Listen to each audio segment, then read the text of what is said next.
నమస్తే రమగారు. నమస్తే జయ. రమగారు, దేవి నవరాత్రులు మొదలైన తర్వాత అమ్మవారికి ప్రతిరోజు ఒక అలంకరణ ఉంటుంది. వాటితో పాటు నైవేద్యం కూడా ఏ రోజుకు ఆ రోజు ప్రత్యేకించి నైవేద్యాలు చేసుకుంటాం కదా. ఈ నైవేద్యాల గురించి ఎలాంటి నైవేద్యాలు పెట్టుకోవాలి, ఏ రోజు ఎలా చేసుకోవాలి, ఈ విధానం గురించి ఒక్కసారి డిస్కస్ చేద్దామండి. మామూలుగా మనం అమ్మవారి పూజ అనగానే లలితా సహస్రనామాన్ని ఫాలో అవుతాం. అవును. లలితా సహస్రంలో ప్రత్యేకంగా కొన్ని నామాలు, అమ్మవారి నామాల్లోనే ప్రత్యేకంగా ఆవిడకి ఇష్టమైన ఆహారాన్ని గురించి చెప్పేస్తారు.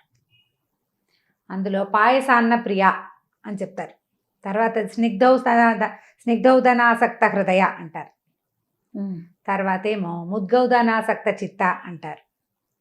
దాంతోపాటు ఇంకా ఉన్నాయి పేర్లు. దధ్యన్నాసక్త హృదయ, ఎన్ని పదార్థాలు ఉన్నాయి చూడు.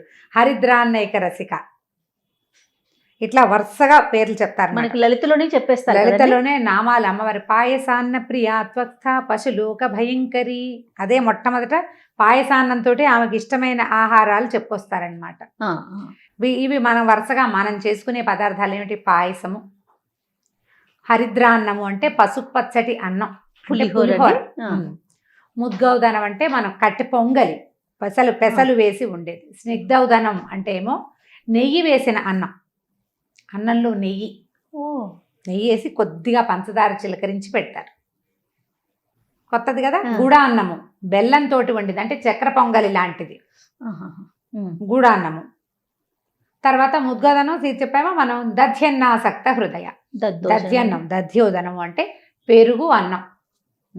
నువ్వు తిరగమాత పెట్టి దాంట్లో కొంచెం క్యారెట్, కాస్త కొత్తిమీర కూడా వేసి ఇంకొంచెం రుచిగా చేయొచ్చు. ఇవి కాకుండా సర్వౌదన ప్రీత చిత్త అని చెప్తారు. అన్ని రకాల ఔదనాలు, అన్నాలు అమ్మకి ఇష్టం. ప్రధానంగా ఇవి ముఖ్యమైనవి. ఎంత కాదన్నా తేలిగ్గా చేస్తాం. పులగం వండుతారు సాధారణంగా. పులగం అంటే ఒక గుప్పెడు బియ్యంలో ఒక అంత పెసరపప్పు వేసి, ఒక్క చిటికెడు ఉప్పు, చిటికెడు పసుపు వేసి వండుతారు. దాని మీద ఒక బెల్లం ముక్క, ఒక నేతి చుక్క వేసి నివేదన చేస్తే మహానివేదన. అది చాలా పెద్ద నివేదన. అమ్మవారికి అత్యంత ప్రీతిపాత్రమైనటువంటి స్నిగ్ధౌదనము, నెయ్యి వేసిన అన్నం. ఇది నిత్యము 9 రోజులు పెట్టుకోవచ్చు. అన్నమే. ఎప్పుడైనా అన్న నివేదన, అన్నం నివేదన చేస్తే అన్నం మనం తింటామా? తినం.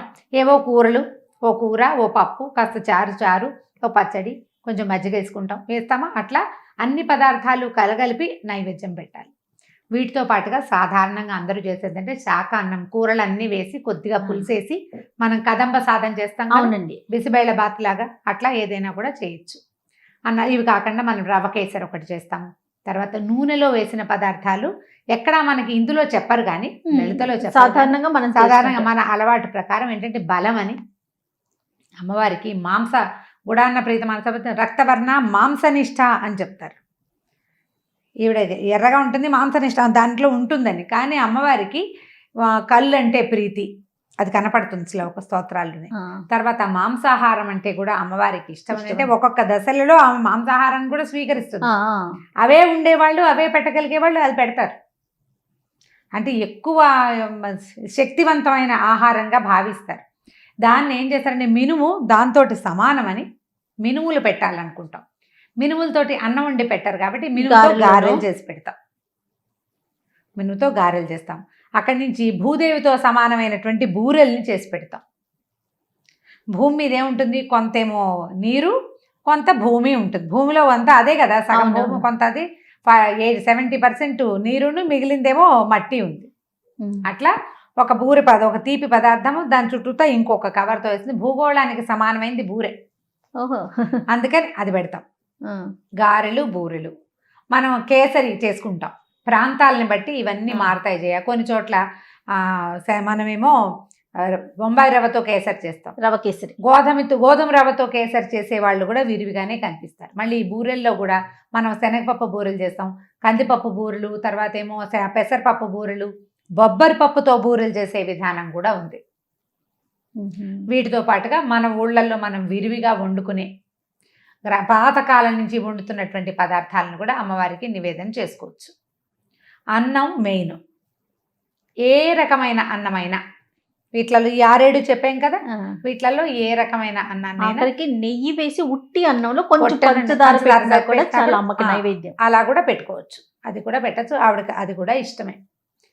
వీటితో పాటుగా మనం పళ్ళు, పాలు, తర్వాత ఏమో వడపప్పు, పానకము, కొబ్బరికాయలు, అన్ని రకాల పళ్ళు, ఏవైనా ఎండు ఖర్జూరాలు లాంటివి, ఎండిన పళ్ళు, డ్రై ఫ్రూట్స్, అవన్నీ కూడా నివేదన చేసుకోవచ్చు. పంచదార పానకమా బెల్లం పానకమా అని అనుమానాలు. మన ఇళ్లలో ఏది అలవాటు ఉంటే అది ఎలాగైనా పెట్టచ్చు. పంచదార పానకం పెడతాం, పటిక బెల్లం పానకం పెడతారు, బెల్ల పానకం పెడతాం. బూరెల్లో పాయసంలో కూడా పంచదార వాడే అలవాటు ఉంటే పంచదార, బెల్లం వాడే బెల్లం. హరిద్రాన్నయ్యకి రచక అని చెప్తారు. అమ్మవారికి పులిహోర ఇష్టం అంటే చింతపండు పులిహోర అని శాస్త్రం లేదు. ఆవిడకి పసుపచ్చటి అన్నం ఇష్టం. ఆ పసుపచ్చ అన్నంలో నువ్వు చింతపండు వేయి, నిమ్మకాయ వేయి, మామిడికాయ వేయి, దెబ్బకాయ వేయి, నారింజకాయ వేయి, ఏదైనా వేయి, అందులో ఆవు పెట్టు పెట్టకపో, పులిహోర ప్రధానం. పసుపు రంగు అన్నం అట్లా కనపడితే ఆవిడకి ఇష్టంగా ఉంటుంది. చక్కగా వండుకోవటం, పెట్టడమే. ఏదైనా పెట్టచ్చు, ఏదైనా చెయ్యొచ్చు. మనం వంట వండుకోగలిగి చేసుకోగలిగితే చేయటం. సాధారణంగా ఏంటంటే కొంచెం సేమియాలు, సగ్గుబియ్యము ప్రసాదాలకి కొద్దిగా తక్కువ వాడుకుంటారు, తయారు చేయబడిన వస్తువుగా భావిస్తారు. అలవాటు ఉంటే అది కూడా పెట్టచ్చు. కొన్ని దేవాలయాల్లో కూడా సేమియాలు, సగ్గుబియ్యాలు పెడతారు, నార్త్ ఇండియా అంతా.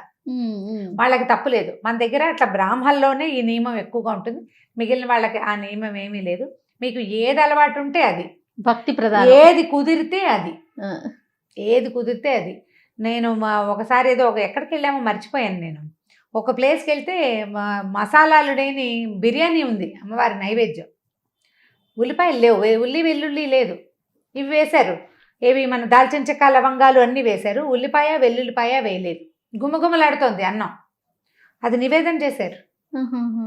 మిరియాలు, దాల్చిన చెక్క, లవంగాలు, ఏలక్కాయలు అవి వేసి కూరగాయలన్నీ వేసి బియ్యం పోసేసి నీళ్ళు పోసేశారు. ఉల్లిపాయ లేదు, వెల్లుల్లిపాయ లేదు లేకుండా. పుదీనా వేసి, మనం రకరకాల అన్నాలు చేసుకుంటాం. పుదీనా ప్రాంతాలను బట్టి రమ్మగారు, అలవాట్లను బట్టి ప్రాంతాలను బట్టి మారుతూ ఉంటాయి కదా. వాంగి బాత్ అవి చేస్తారు కదా, అవి కూడా పెడతారు. ఉల్లిపాయలు లేకుండా పెడతారు. కొన్ని చోట్ల ఉల్లిపాయలు కూడా ఆ నియమం కూడా ఉండదు. అయితే మన ప్రాంతాల్లో ఏంటంటే అమ్మవారికి నివేదనలు అనగానే ఉల్లి వెల్లుల్లి ఆ రోజు మనం ఇళ్లలో వాడకుండా అట్లా ఉంటాం. వాటిని వర్జించాలనే భావం ఉంటుంది మనకి. ఆ వర్జించేసి మిగిలినవి ఏవైనా పెట్టుకోవచ్చు. ప్రధానంగా నిత్యము కొంచెం అన్నం నివేదన చేయటం చాలా విశేషమైనది. అన్నంలో మీరు పప్పు కూర ఏమైనా వండుకుంటే అవి పెట్టచ్చు. ఆ అవకాశం లేకపోతే కనుక నెయ్యి వేసి ఒక బెల్లం ముక్క పెట్టి నివేదన చేయండి. అత్యద్భుతమైన నివేదన, అన్న నివేదన. అది వేస్ట్ చేయకుండా చక్కగా ఉపయోగించుకోండి. తప్పకుండా ఎవరికైనా పెట్టండి. ఇన్ని చేయలేమండి, మాకు ఈజీగా ఉంటుంది, పళ్ళే పెడతామంటే మహత్తరంగా పెట్టండి. చేయకపోతే కుదరదన్న నియమం లేనే లేదు. చేయగలిగితే మంచిది, చేయలేకపోయినా నువ్వు చేయగలిగిందేదో చెయ్యి, మానేయకుండా.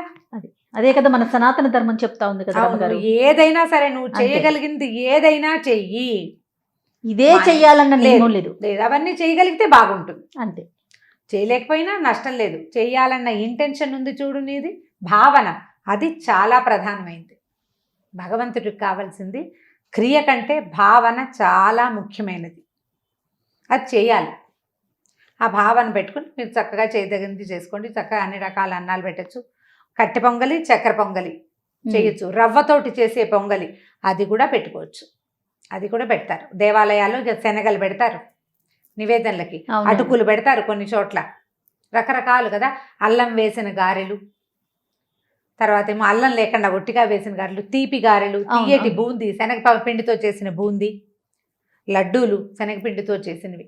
ప్రాంతాలను బట్టి మారితే ఏవి ఓపుకుంటే అవి ప్రతిరోజు నిత్యము ఆరాధన, నమస్కారం చేసుకోవటం, ఏదైనా చదువుకోవటం.